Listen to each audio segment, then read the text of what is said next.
I'm currently deep in the writing of a book on what I'm calling the estrangement epidemic, that quiet, creeping distance we've created between ourselves and each other, the world, and often ourselves. This piece is a companion to that work, because here's the thing I keep circling back to. We cannot become one with anything until we first become whole on our own. Estrangement, it turns out, isn't cured by clinging harder. It's healed by standing complete. Think about a battery. It only works when it's installed with both ends intact, positive and negative, fully present, fully themselves. That polarity isn't a flaw, it's the whole point. The tension between the two ends is what unlocks the power. We are exactly the same. We tend to think that to connect deeply to a partner, a community, a higher purpose, we have to dissolve ourselves, merge, and disappear into the other. But the truth is closer to the opposite. Real connection, the high-voltage kind, requires you to be fully installed as yourself first. Balanced, secure, and no longer wandering the room looking for someone to plug you in and validate you. Being whole, independent, and at peace with who you are isn't the enemy of unity. It's the foundation of it. You can exist inside a unified field without losing your sense of self. In fact, that's the only way it works. Let's be honest about the moment we're living in. The world we built on our five senses, the reliable, touchable, measurable world, is dissolving second by second. The old mythologies that used to hold our meaning in place are being dismantled, new forms of intelligence are arriving, and old certainties are cracking. It's uncomfortable, mostly because we don't actually know how to become one. Truthfully, most of us don't want to, because becoming one means giving up the delusion that we're separate, special, and safely in control. So we fight it, sometimes with our whole bodies. Look at the pattern of how we try to feel okay, which plays out in individuals and entire societies alike. In stage 1, we're born, and power feels physical. Is this mine? Can I hold it? Everything is stuff.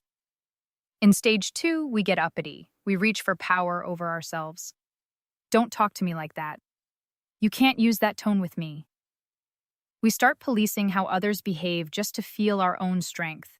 Every time we try to control how someone speaks to us, we're stretching a power muscle, trying to feel okay. In stage 3, controlling others' tone isn't enough, so we escalate. We reach to control people, their attitudes, their choices, their opinions of us, joining larger movements and borrowing their power just to feel bigger than the fear. And in stage 4, the appetite grows monstrous.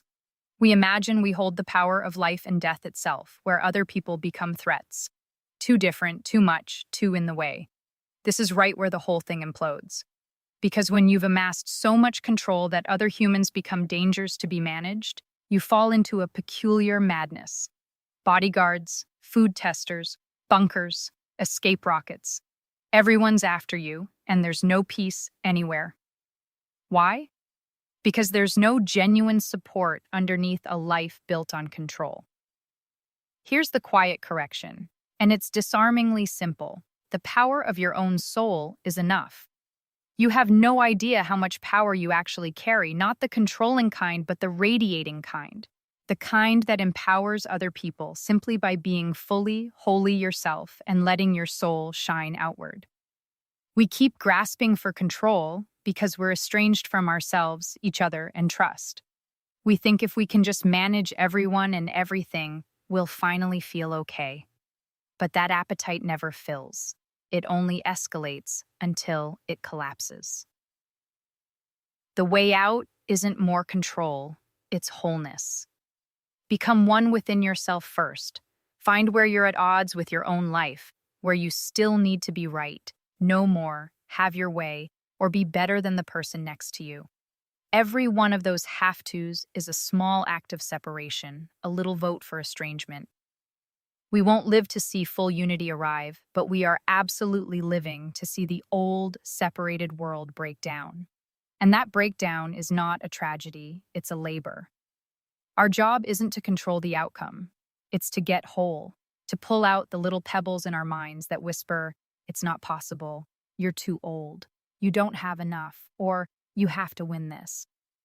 To stop treating ourselves like frightened mortals grasping for control, and start living like whole beings, fully installed, letting the current run through. Install both ends of the battery, become complete on your own, and watch the power that was there all along finally flow. More on all of this in the book. For now, go be whole. Everything else follows.